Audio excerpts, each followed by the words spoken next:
첫 번째 이야기는 오동화 씨께서 준비를 하셨습니다. 네, 제가 준비한 이야기는 제목은 개들의 반란이고요. 상당히 많은 수의 개가 등장을 합니다. 그래서 우선 이야기 시작은 이제 백이엘 씨는 이제 40대 중반의 이제 평범한 회사원입니다. 그래서 백이엘 씨는 이제 바쁜 이제 근무 시간 와중에 점심 시간에 짬을 내서 뭐 잘 가는 토스트 가게가 있거든요. 그래서 단골 토스트 가게로 이제 점심 식사를 해결하러 나오는데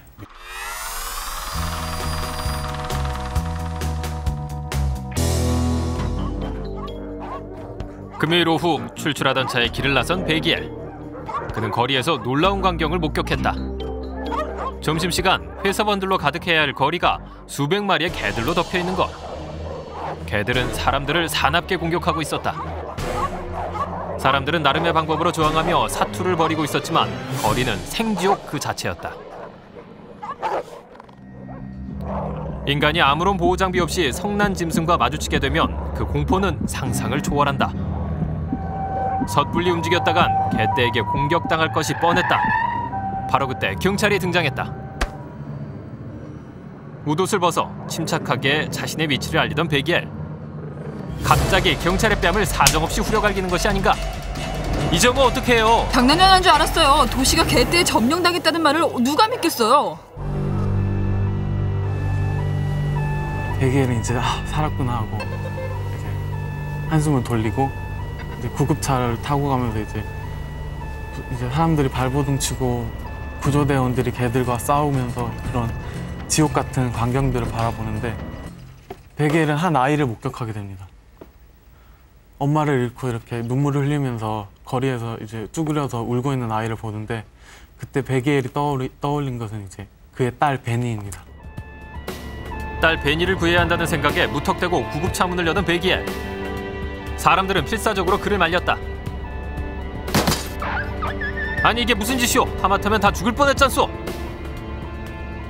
근처 유치원에 다니는 딸을 구해야 한다는 백이엘. 무전으로 유치원의 상황을 알아보는 경찰. 이미 텅 빈 상태라고 했다. 그렇다면 더 위험한 상황이 아닌가? 날 좀 거기까지 데려다줘요. 당신들도 가족이 있을 거 아닙니까?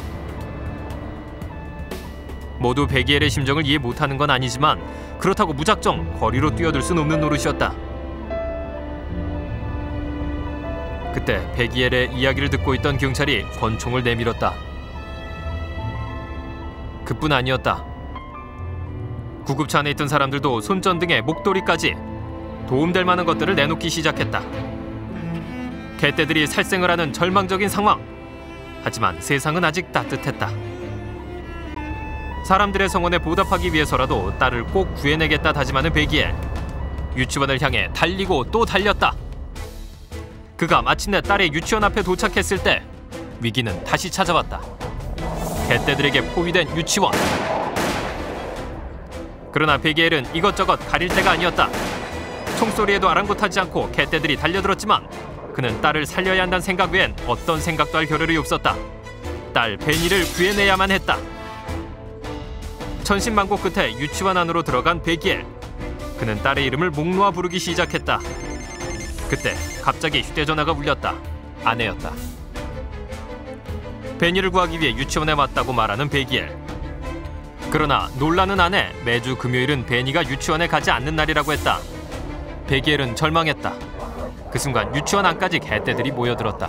그가 처참하게 개들에게 물어뜯겨서 죽는 걸 보았기 때문에 자신은 그렇게 끔찍하게 죽고 싶지가 않았습니다. 그래서 마지막 한 발 남은 권총을 머리에 갖다 댑니다.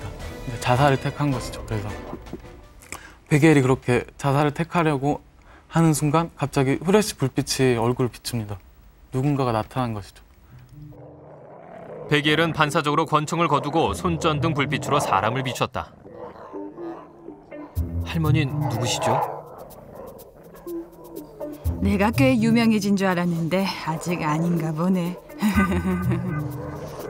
할머니의 웃음소리를 듣던 백이엘. 그때 뭔가가 떠올랐다. 바로 그녀는 버려진 개들을 돌보는 수호천사로 방송에 소개된 적이 있는 데일리 할머니였다.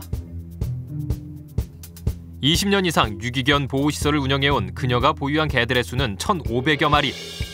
만약 거리의 개들이 모두 그녀의 개라면 이 모든 게 그녀가 꾸민 일이라면 불가능한 사태도 아니었다. 그러나 할머니는 당당히 소리쳤다. 오늘 죽은 사람의 수는 기껏해야 200명. 하지만 사람들이 죽이고 버린 개들의 수는 수천 마리가 넘는다는 것이다. 그렇다고 개들을 이용해서 사람들을 공격하다니, 세상에 개를 사랑하는 사람들이 아직 얼마든지 있다고요. 개들도 그걸 원치 않을 거예요. 그때였다. 할머니가 베기엘의 머리를 지팡이로 내리쳤다. 이제 칼자루는 할머니가 주게 된 셈. 할머니는 주저없이 베기엘을 향해 총을 겨눴다. 이젠 정말 모든 것이 끝이다. 그런데 순간 거대한 세퍼트 한 마리가 할머니에게 달려들었다. 단 한 발 남아있던 총알이 베기엘 대신 세퍼트를 관통했다. 다시 베기엘을 향해 총을 겨누는 할머니. 그러나 총알은 더 이상 남아있지 않았다. 그리고 때마침 구조대가 도착했다. 다음날 베기엘은 병실에서 눈을 떴다. 바로 그때 딸 베니가 전하는 충격적인 한마디. 아빠, 우리 로리도 그 개들 속에 있었겠지? 베니의 말에 그는 자신을 구해준 세퍼트를 기억해냈다. 로리는 그의 가족이 2년 동안 기르다가 이사를 하면서 버리고 온 애완견. 바로 그게 로리가 옛 주인 베기엘을 구해낸 것이다. 그 커다란 세퍼트, 로리라는 이름의 세퍼트가 마지막까지 주인을 알아보고 자기 목숨을 바쳐서 주인을 구한 것이죠. 그러니까 사람은 개를 버려도 개는 사람을 버리지 않는다는 애견가의 말을 떠올리면서 베기엘은 이제 로리에게 너무도 고마운 마음을 갖고 이렇게 이야기는 끝이 납니다. 개가 주제긴 하지만은 이번 주 주제보다는 지난주 주제에 가깝다. 공포에 좀 가깝다 이렇게 생각이 되는데. 코믹 호러 장르로 제가 코믹 호러. 코믹이 있나요? 코믹 이쪽 개들이 일단 그렇게 뛰어나는 거 자체가 좀 코믹하지 않습니까?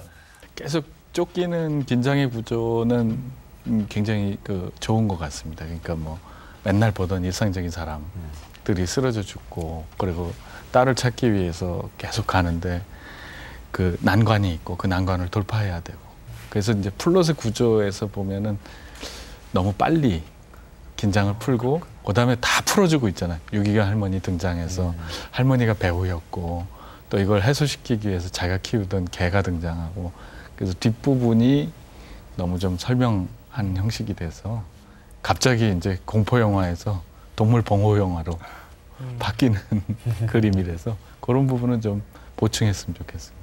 네.